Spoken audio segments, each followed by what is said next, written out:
నెల్లూరు జిల్లా మనుబోలు మండలం కాగితాలపూరు జాతీయ రహదారి కూడల్లో జనసేన పార్టీ సర్వేపల్లి సమన్వయకర్త బొబ్బేపల్లి సురేష్ నాయుడు ఆధ్వర్యంలో శ్రీరామనవమి సందర్భంగా అక్కడున్న ఆంజనేయ స్వామి చిత్రపటానికి పూలమాల వేసి అనంతరం భక్తులకు తీర్థప్రసాదాలు అందించారు. ఈ కార్యక్రమంలో వీర మహిళ వాణి భవాని, మండల జనసేన పార్టీ నాయకుడు పెనుబాక ప్రసాద్, జాకీర్ తదితరులు పాల్గొన్నారు. ప్రతి గ్రామంలో కూడా రామాలయాలను అప్పట్లోనే నిర్మించి ఆ శ్రీరామచంద్రమూర్తి ఒకటే బాణం, ఒకటే మాట, ఒకటే నడవడిక, అదే ఆ శ్రీరామచంద్రమూర్తి యొక్క అడుగుజాడ. అనేక మంది రాజకీయ నాయకులు ఆ శ్రీరామచంద్రమూర్తిని ఆదర్శంగా తీసుకుంటూ రాజ్యాలను పరిపాలించే విధంగా కొనసాగుతా ఉంది అనంటే నిజంగా మనం చెప్పుకోవాల్సింది ఒకటే, భారతదేశంలో పుట్టడం, భారతఖండంలో పుట్టడం, ఆ శ్రీరామచంద్రమూర్తి పరిపాలించినటువంటి ఈ భారతదేశంలో మనం కూడా ఒకలం అవడం నిజంగా ఎంతో ఆనందంగా ఉంది. అదే విధంగా ఈ రోజు శ్రీరామనవమి సందర్భంగా ఏదైతే సర్వేపల్లి నియోజకవర్గంలోని మనుబోలు మండలం కాగితాలపూరు సెంటర్ నందు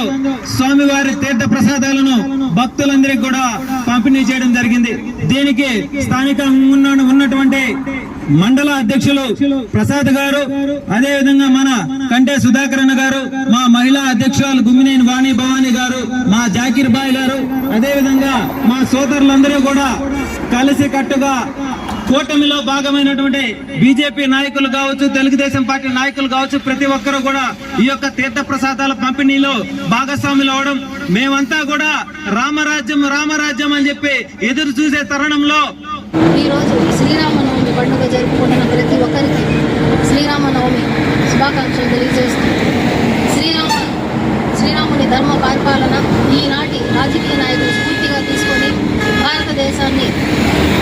శ్రీరామరాజ్యంగా మారుస్తారని మనస్ఫూర్తిగా కోరుకుంటూ ఈరోజు సర్వేపల్లి నియోజకవర్గ జనసేన పార్టీ సమన్వయకర్త శ్రీ బొబ్బేపల్లి సురేష్ నాయుడు గారి ఆధ్వర్యంలో మండల నాయకులు సుధాకరణ ఈరోజు శ్రీరామనవమి శుభాకాంక్షలు ప్రజలందరికీ తెలుపుతూ మనుబోలు మండలంలో సర్వేపల్లి నియోజకవర్గంలోని మనుబోలు మండలం హెడ్ క్వార్టర్లో బొబ్బేపల్లి సురేష్ గారి నాయకత్వంలో, అలాగే ఉమ్మడి కుటుంబ సభ్యులైన బీజేపీ బోలా సేనన్న గారు, జనసేన, టీడీపీ 3 పార్టీల ఎన్డీఏ కూటమి భాగస్వాములైన 3 పార్టీల ద్వారా ఈ యొక్క